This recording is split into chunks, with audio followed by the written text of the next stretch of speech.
Hello guys, आज की इस वीडियो में हम लोग देखने वाले हैं रिलेशनल ऑपरेटर इन सी। तो बेसिकली जो रिलेशनल ऑपरेटर होते हैं वो दो ऑपरेंड यानी कि जो दो वेरिएबल होते हैं उनके बीच में क्या रिलेशन है, यानी कि दोनों ऑपरेंड एक जैसे इक्वल है या एक ऑपरेंड दूसरे से बड़ा है या एक ऑपरेंड दूसरे से छोटा है या दोनों एक इक्वल नहीं है या एक दूसरे से बड़ा है या उसके बराबर है। तो ये जो सब रिलेशनशिप है वो चेक करने के लिए हमें रिलेशनल ऑपरेटर का यूज करना पड़ता है सी लैंग्वेज के अंदर। इसके अलावा भी कई सारे ऑपरेटर है लाइक एरिथमेटिक, रिलेशनल। अगर आप उनके बारे में भी जानना चाहते हैं, उसके बारे में भी सीखना चाहते हैं, तो हमने पूरी प्लेलिस्ट बना दी है ऑपरेटर्स के ऊपर सी लैंग्वेज में। वो आप ऊपर दी गई लिंक से वो वीडियो सब देख सकते हैं। तो इस वीडियो में हम रिलेशनल ऑपरेटर के बारे में सीखेंगे। तो पहले तो ये देख लेते हैं कि रिलेशनल ऑपरेटर आखिर होता क्या है। तो अ रिलेशनल ऑपरेटर, इसकी डेफिनेशन है a relational operator checks the relation between two operand, यानी कि जो मैंने बताया दो वेरिएबल उसको ऑपरेंड बोलते हैं और जो बीच में होता है वो उसको ऑपरेटर बोलते हैं। यानी कि लेफ्ट साइड होता है उसको भी ऑपरेंड बोलते हैं, राइट साइड होता है उसको भी ऑपरेंड बोलते हैं। तो ये जो दो ऑपरेंड है उनके बीच में क्या रिलेशन है वो चेक करने के लिए रिलेशनल ऑपरेटर का यूज होता है। And if the relation is true, यानी कि जो हम चेक कर रहे हैं वो ट्रू है, तो ये क्या रिटर्न करेगा? वन रिटर्न करेगा। एंड अगर ये जो रिलेशन हम चेक कर रहे हैं, यानी फॉर एग्जांपल हम इक्वल इक्वल टू चेक कर रहे हैं और इक्वल इक्वल टू नहीं है, बराबर, रिलेशन फॉल्स है, तो ये क्या रिटर्न करेगा? ये जीरो रिटर्न करेगा। और बेसिकली रिलेशनल ऑपरेटर होते हैं, उनका यूज डिसीजन मेकिंग यानी कि जो इफ स्टेटमेंट होते हैं उसमें होता है और लूप में होता है रिलेशन ऑपरेटर का यूज। अब हम सी के अंदर जो रिलेशन ऑपरेटर है वो देखेंगे। यहाँ पर पूरा मैंने टेबल बना दिया जिसमें सभी रिलेशन ऑपरेटर आ गए हैं। तो पहला जो ऑपरेटर है उसका यूज, उसका नाम equal equal, equal equal to भी बोल सकते हैं और इक्वल टू ऑपरेटर भी बोल सकते हैं। उसका यूज बेसिकली जो दो ऑपरेंड होते हैं, जो जो दो वेरिएबल होते हैं वो इक्वल यानी कि एक जैसे है या नहीं है ये देखने के लिए उसका यूज होता है। और यहाँ पर देख सकते हैं कि मैंने जो कंडीशन लगाई है वो अगर ये सही होती है तो ये वन रिटर्न करेगा, लेकिन यहाँ पर 5 है वो 3 के बराबर नहीं है इसलिए ये 0 रिटर्न करेगा। उसके बाद है ग्रेटर देन, ये है ग्रेटर देन, इसको ग्रेटर देन बोलते हैं। इसका यूज ये जो लेफ्ट ऑपरेंड है यानी कि 5 है वो 3 से बड़ा है या नहीं बड़ा है ये जानने के लिए इसका यूज होता है। तो यहाँ पर ये कंडीशन, ये जो रिलेशन है वो ट्रू होगी क्योंकि 5 है वो 3 से बड़ा है इसलिए ये 1 रिटर्न करेगा। उसके बाद है लेस देन, इसको लेस देन बोलते हैं ये ऑपरेटर को, और उसका यूज ये होता है कि लेफ्ट साइड का जो ऑपरेंड है 5 है वो 3 से छोटा है या नहीं है ये देखने के लिए इसका यूज होता है। तो यहाँ पर ये कंडीशन ये फॉल्स हो जाएगी, इसीलिए क्योंकि 5 है वो 3 से बड़ा है, छोटा नहीं है, इसलिए ये 0 रिटर्न करेगा। उसके बाद है नॉट इक्वल टू। अब नॉट इक्वल टू क्या करेगा? ये दोनों जो ऑपरेंड है वो एक जैसे नहीं है तो वो 1 रिटर्न करेगा, वरना ये 0 रिटर्न करेगा। तो यहाँ पर देख सकते हैं कि 5 है और 3 है, दोनों एक जैसे नहीं है इसलिए ये कंडीशन सही पड़ती है, ट्रू पड़ती है, इसलिए 1 रिटर्न करता है। अगर यहाँ पर भी 5 होता तो ये कंडीशन फॉल्स पड़ जाती क्योंकि 5 एंड 5 दोनों एक जैसे है। उसके बाद है ग्रेटर देन और इक्वल टू। ये क्या करता है ऑपरेटर? ये चेक करता है कि जो लेफ्ट साइड वाला जो ऑपरेंड है वो राइट साइड वाले से बड़ा या उसके बराबर है या नहीं है। तो हमारी इस कंडीशन में 5 है वो उससे बड़ा है, उसके बराबर नहीं है लेकिन उससे बड़ा है, इसलिए ये कंडीशन सही पड़ जाती है और यहाँ पर हमें 1 रिटर्न मिल जाता है। उसके बाद है लेस देन और इक्वल टू। यहाँ पर भी सेम है, यहाँ पर जो लेफ्ट साइड वाला ऑपरेंड है वो राइट साइड वाले से छोटा है या उसके बराबर है ये चेक करेंगे। तो हमारा जो लेफ्ट साइड वाला ऑपरेंड है 5 है जो कि 3 से बड़ा है, छोटा नहीं, इसलिए, और उसके बराबर भी नहीं, इसलिए ये 0 रिटर्न करेगा। तो ये थे रिलेशनल ऑपरेटर। इसका हम प्रैक्टिकल में एग्जांपल भी देखेंगे टर्बो सी के अंदर और समझेंगे कि कौन से रिलेशन ऑपरेटर कैसे यूज होते हैं और कैसे कंडीशन लगा सकते हैं। तो चलो चलते हैं टर्बो सी के अंदर और चेक करते हैं। ओके, तो गाइज हम लोग आ गए टर्बो सी में।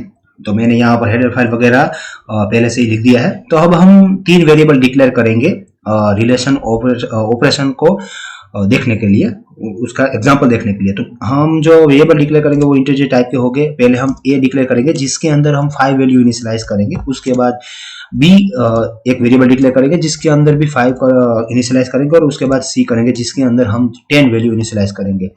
तो पहला जो रिलेशन ऑपरेटर है वो इक्वल इक्वल टू का हम चेक करेंगे। तो हम सीधा ही प्रिंटएफ में ही जो इक्वल इक्वल टू है वो चेक कर लेंगे और उसकी वैल्यू भी प्रिंट करवा देंगे। तो पहले हम लिखते हैं प्रिंटएफ %d, हम यहाँ पर वैल्यू चेक करेंगे %d equal to %d is, और यहाँ पर जो आंसर आएगा उसके लिए हम %d लिखवा देंगे और उसके बाद स्लेशन और यहाँ पर हम सभी वैल्यू, यहाँ पर हम कंडीशन चेक करेंगे अब a इक्वल टू b है या नहीं है। ये हो गया a इक्वल टू b। उसके बाद हम इसी तरह से इक्वल टू चेक करेंगे c के साथ, यानी कि a है वो सी के बराबर है या नहीं है, और जो भी आंसर आएगा उसको हम प्रिंट करवा देंगे यहाँ पर। तो यहाँ पर ए लिखेंगे फिर सी लिखेंगे हम, क्योंकि सी को हम कंपेयर करें तो यहाँ पर कंडीशन में हम सी लिखेंगे। ओके, तो ये हो गया इक्वल टू ऑपरेशन। अब हम क्या करेंगे कि हम चेक करेंगे ग्रेटर देन वाला ऑपरेशन, यानी कि एक जो वैल्यू है लेफ्ट साइड की वो राइट साइड से बड़ी है या नहीं है। तो यह यहाँ पर हम ग्रेटर देन की साइन लिखेंगे और उसके बाद ये है प्रिंट करवाने के लिख रहे हैं, लेकिन जो सही कंडीशन है वो यहाँ पर चेक होगी। ये जो कंडीशन है वो चेक हो रही है इस परसेंटेज डी, और यहाँ पर भी हम स्लेशन लगा देंगे। स्लेशन बेसिकली हम लगाते हैं क्योंकि फॉर्मेटेड आउटपुट हमें दिख सके इसलिए। तो यहाँ पर हम कंडीशन लगाएंगे ए बी है वो ग्रेटर देन ए है वो ग्रेटर देन बी है या नहीं है। उसके बाद हम इसी तरह से जो हमारा ए वेरिएबल है उसको हम कंपेयर करेंगे सी के साथ। तो यहाँ पर हम सी लिख देंगे और जो भी आंसर आएगा वो यहाँ पर हम डिस्प्ले करवा देंगे। तो यहाँ पर हम इस बार सी वेरिएबल है उसके साथ हम हमारी ए की जो वैल्यू है उसको ग्रेटर देन में कंपेयर करेंगे। तो ये हो गया ग्रेटर देन का रिलेशन का जो ऑपरेशन है वो। उसके बाद हम देखेंगे लेस देन वाला, यानी कि जो लेफ्ट साइड की वैल्यू है वो राइट साइड से छोटी है या नहीं है। तो यहाँ पर मैंने लिख दिया है परसेंटेज डी से हम प्रिंट भी करवा देंगे जो भी रिजल्ट आएगा वो। यहाँ पर हम कंपेयर करेंगे बी है वो ए है वो बी से छोटा है या नहीं है, इसलिए हम लेस देन का यूज यहाँ पर करेंगे। ए है वो बी से छोटा है या नहीं है। उसके बाद इसी तरह से हम ए को कंपेयर करेंगे सी से, यानी कि ए है वो सी से छोटा है या नहीं है, और जो भी रिजल्ट आएगा उसको हम प्रिंट करवा देंगे। तो यहाँ पर ए लिखेंगे फिर सी लिखेंगे और यहाँ पर कंडीशन में ए को कंपेयर करेंगे सी के साथ, यानी कि सी ए है वो सी से छोटा है या नहीं है। ये हो गया लेस देन वाला। अब यहाँ पर हम जो रिलेशन ऑपरेटर यूज करने वाले हैं वो है नॉट इक्वल टू का।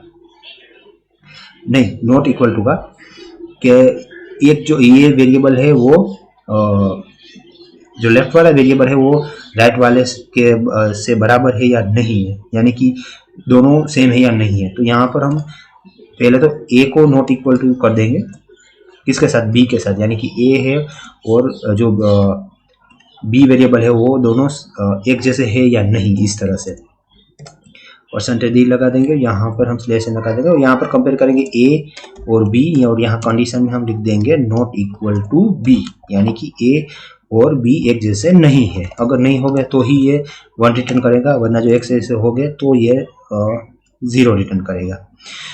अब यहाँ पर हम ए को कंपेयर करेंगे सी के साथ नॉट इक्वल टू में और देखेंगे क्या रिजल्ट आता है। तो यहाँ पर हम इस बार सी लिख देंगे, ए नॉट इक्वल टू सी। ये हो गया नॉट इक्वल टू का रिलेशन ऑपरेटर।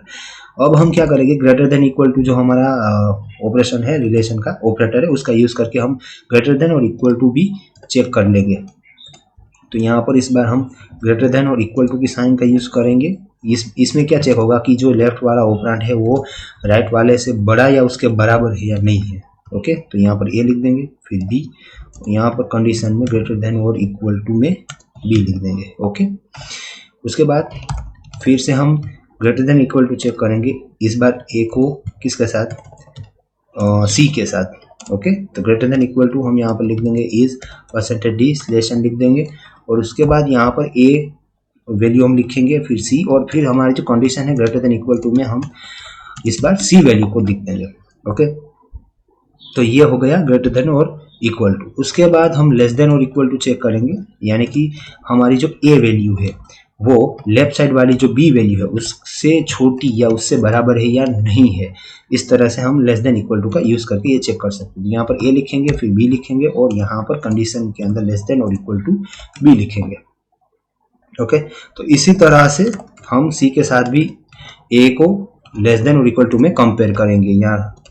ओके, तो यहाँ पर हम डी लिख देंगे और स्लेश एन यहाँ पर लिख देंगे और यहाँ पर इस बार ए फिर सी लिखेंगे और फिर यहाँ पर कंडीशन के अंदर हम सी लिखेंगे। ओके, तो ये जो रिलेशन के ऑपरेटर है वो उसका प्रोग्राम हमने कंप्लीट कर लिया है। तो अब इसको हम रन करेंगे और आउटपुट देखेंगे कि किस तरह से हमें आउटपुट मिलता है। ओके, तो ये रन हो चुका है। अब हम यहाँ पर आउटपुट को स्टडी करेंगे। तो पहले आप देख सकते हैं कि 5 है वो इक्वल टू 5 है, इसलिए 1 रिटर्न हुआ, यानी कि ये कंडीशन ट्रू हो गई। उसके बाद 5 है वो इक्वल टू 10 नहीं है, यानी कि 5 एंड 10 दोनों एक जैसे नहीं है। 5 की वैल्यू अलग है, 10 की वैल्यू अलग है, इसलिए यहाँ पर 0 रिटर्न हुआ इस बार। फिर है 5 ग्रेटर देन 5, यानी कि 5 है वो 5 से बड़ा है या नहीं है, तो नहीं है, इसलिए 0 रिटर्न हुआ। उसके बाद है 5 है वो 10 से बड़ा है या नहीं है, नहीं है, कंडीशन फॉल्स हो जाती है, इसलिए 0 रिटर्न हुआ। उसके बाद है 5 है वो 5 से छोटा है या नहीं है, तो 5 है वो 5 से छोटा नहीं है, इसलिए 0 रिटर्न हुआ। उसके बाद है 5 है वो 10 से छोटा है या नहीं है, तो यहाँ 5 है वो 10 से छोटा है, इसलिए 1 रिटर्न हुआ, कंडीशन ट्रू पड़ गई। उसके बाद है 5 नॉट इक्वल टू 5, यानी कि 5 है वो 5 के बराबर नहीं है, तो यहाँ पर ये कंडीशन फॉल्स हुई, क्योंकि 5 है वो 5 के बराबर है, इसलिए ये कंडीशन फॉल्स हो गई, नॉट इक्वल टू फॉल्स हो गई। लेकिन जो उसके बाद की कंडीशन है 5 नॉट इक्वल टू 10, वो कंडीशन ट्रू पड़ गई, क्योंकि 5 है वो 10 के बराबर नहीं है, ये सच बात है, इसलिए कंडीशन ट्रू पड़ गई। उसके बाद है 5 ग्रेटर देन और इक्वल टू 5, तो ये कंडीशन ट्रू पड़ी। इसका रीजन ये है कि 5 है वो 5 से बड़ा नहीं है, लेकिन 5 है वो 5 के जितना तो है, उसके बराबर तो है, इसलिए ये कंडीशन ट्रू पड़ गई। उसके बाद है 5 ग्रेटर देन इक्वल टू 10, यानी कि 5 है वो 10 से बड़ा है और उसके बराबर है या नहीं है, तो 5 है वो 10 के बराबर भी नहीं है और उससे बड़ा भी नहीं, इसलिए ये कंडीशन फॉल्स पड़ गई। उसके बाद है 5 लेस देन इक्वल टू 5, यानी कि जो 5 है वो 5 से छोटा या फिर उसके बराबर है या नहीं है, तो उसके बराबर है, इसलिए ये कंडीशन ट्रू पड़ गई और हमें 1 रिटर्न हो गया। अगर कंडीशन ट्रू पड़ती है तो 1 रिटर्न होता है, 0 रिटर्न होता है, तब ये कंडीशन फॉल्स होती है, सिंपल है। और उसके बाद लास्ट वाला है वो 5 लेस देन और इक्वल टू 10, यानी कि जो 5 है वो जो 10 है उसके बराबर है या उससे छोटा है, तो बेसिकली 5 है और 10 से छोटा है, इसलिए यह कंडीशन ट्रू पड़ गई। तो इस तरह से आप देख सकते हैं कि रिलेशन जो ऑपरेटर है सी के अंदर, उसका यूज करके हम दो ऑपरेंड का रिलेशन चेक कर सकते हैं, दो वेरिएबल का रिलेशन चेक कर सकते हैं।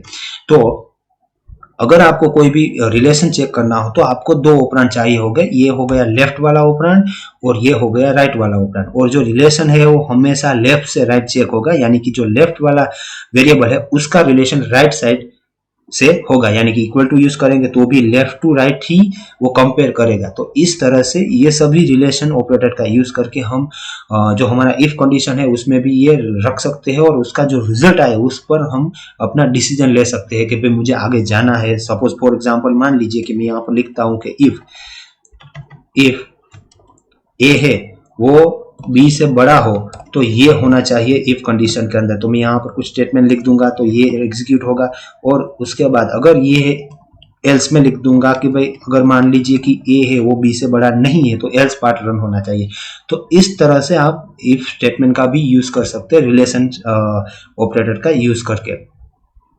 तो ये था सी लैंग्वेज के अंदर रिलेशन ऑपरेटर क्या है, उसका यूज क्या है और आप कैसे उसका यूज कर सकते हैं। अगर आपको ये वीडियो अच्छी लगी हो तो ऐसी ही सी लैंग्वेज की प्रोग्रामिंग रिलेटेड वीडियो देखने के लिए हमारे चैनल को सब्सक्राइब कर दीजिए, इस वीडियो को लाइक कर दीजिए, शेयर कर दीजिए और हमें कमेंट में बताइए कि कौन से सी के जो कॉन्सेप्ट है वो आपको जिस पे आप वीडियो चाहते हैं तो हम उस पर वीडियो हम बना देंगे। Thank you for watching.